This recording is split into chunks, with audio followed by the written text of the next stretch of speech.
Loneliness is not just a sad feeling that we need to get rid of because we want people to be slightly more happy. Loneliness is dangerous. People suffering from loneliness are in a constant fight or flight mode, a stress mode very much equal to the one we are experiencing right now. Only there's a huge difference between me experiencing this for a couple of minutes now and living with it for years. These increased stress levels lead to a number of things, but there are some consequences that are more severe than others.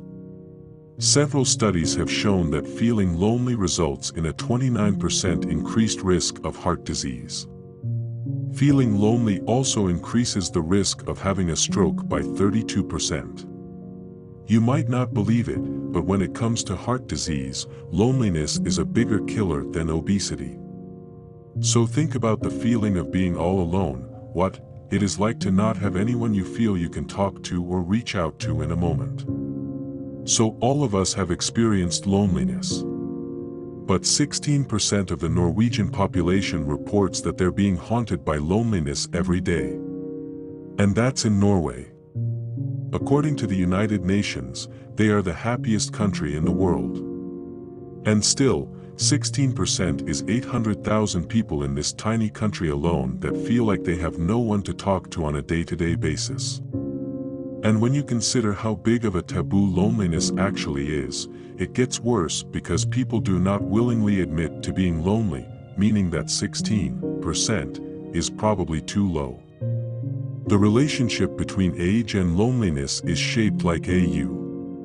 The youngest and the oldest generations are the most lonely generations. And while most research is focused on the seniors, the amount of lonely young people is severely underestimated. It should be no surprise to anyone here that lonely children, teenagers, and young adults perform worse at school, are more depressed and experience more suicidal thoughts than their socially connected peers. And then there are children suffering from long-term illness, and with long-term illness, I mean me in CP and cancer and heart failure. All of these diagnoses, and they're particularly exposed to being socially isolated and lonely. They lose their place in society with their diagnosis. It's not always easy to find their way back. So now we gather to find a solution to this rising problem in the world, which is now a problem of whole world, and everyone is indulged into this thing not by their own will, but still we see the rising numbers every day. My first contribution is talking about it. Because we can tackle loneliness by simply opening up a conversation, making sure that everyone is aware. I did not understand how lonely I was, and of course, ironically, the last thing you want is to have people around you. You do not want to let anyone in. And I'm so far from being the only one who has felt like this. Depression is a massive issue. But I'm 100% sure that loneliness is often at the root and always a contributor to depression. Because we as humans are fundamentally built to be a part of a group. We're fundamentally built to depend on others and to have others depending on us. There's nothing cool or brave or great about going through life alone. So please, call the friend that I know that you all have, and just be bored together. And then let people in. Because when you lean on others, you're helping them and you're helping yourself. And now the second thing I'm gonna help you in, how you can overcome the loneliness. You have to start from yourself. These are the main things to get out of this rising and alarming problem of world which have already showing its black clouds on the whole world. Yes, it's possible. Habits matter.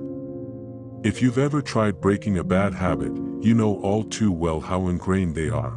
Well, good habits are deeply ingrained, too. Why not work on making positive habits part of your routine? Here's a look at some daily habits to help kickstart your quest. Just remember that everyone's version of happiness is a little different, and so is their path to achieving it. If some of these habits create added stress or just don't fit your lifestyle, ditch them. With a little time and practice, you'll figure out what does and doesn't work for you. In daily habits, the first one is smile. You tend to smile when you're happy. But it's actually a two-way street. We smile because we're happy, and smiling causes the brain to release dopamine, which makes us happier. While not completely foolproof, researchers have found that the link between smiling and happiness could be attributed to the facial feedback hypothesis, where facial expressions may have a modest influence on emotions. That does not mean you have to go around with a fake smile plastered on your face all the time. But the next time you find yourself feeling low, crack a smile and see what happens. Or try starting each morning by smiling at yourself in the mirror. And now the second habit is exercise. Exercise isn't just for your body. Regular exercise can help reduce stress, feelings of anxiety, and symptoms of depression while boosting self-esteem and happiness. Even a small amount of physical activity can make a difference. You don't have to train for a triathlon or scale a cliff, unless that's what makes you happy, of course. The trick is to not overexert yourself. If you suddenly throw yourself into a strenuous routine, you may just end up frustrated and sore. Consider these exercise starters. Take a walk around the block every night after dinner. Sign up for a beginner's class in yoga or Tai Chi. Start your day with 5 minutes of stretching. Remind yourself of any fun activities you once enjoyed but that have fallen by the wayside. Or you could consider starting activities you always wanted to try, such as golf, bowling, or dancing. And now the third habit is a good sleep. Most adults need at least 7 hours trusted source of sleep every night. If you find yourself fighting the urge to nap during the day or just generally feel like you're in a fog, your body may be telling you it needs more rest. No matter how much our modern society steers us toward less sleep, we know that adequate sleep is a vital trusted source to good health, brain function, and emotional well-being. Getting enough sleep also reduces your risk trusted source of developing certain chronic illnesses, such as heart disease, depression, and diabetes. Here are a few tips to help you build a better sleep routine. Write down how many hours of sleep you get each night and how rested you feel. After a week, you should have a better idea how you're doing. You can also try using an app to track your sleep. Go to bed and wake up at the same time every day, including on weekends. Reserve the hour before bed as quiet time. Take a bath, read, or do something relaxing. Avoid heavy eating and drinking. Keep your bedroom dark, cool, and quiet. Invest in some good bedding. If you have to take a nap, try limiting it to 20 minutes. If you consistently have problems sleeping, consider talking with a doctor. You may have a sleep disorder that requires treatment. So these gonna be our first things to do.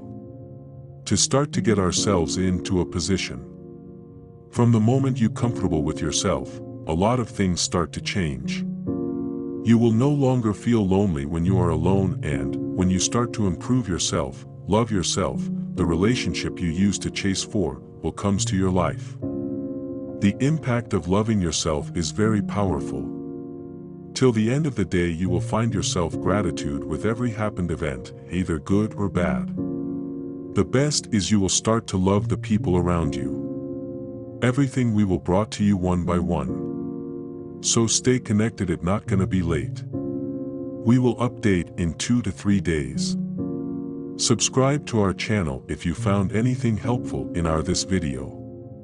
We bringing you a whole course and we will be your free psychiatrist. In the end, here are some of the quotes from the greatest writers and scholars of whole time to cheer you up. And don't be upset anymore, we got your back and we gonna help each other in this. Talk to yourself once in a day. Otherwise you may miss meeting an excellent person in this world. Life does not have to be perfect to be wonderful.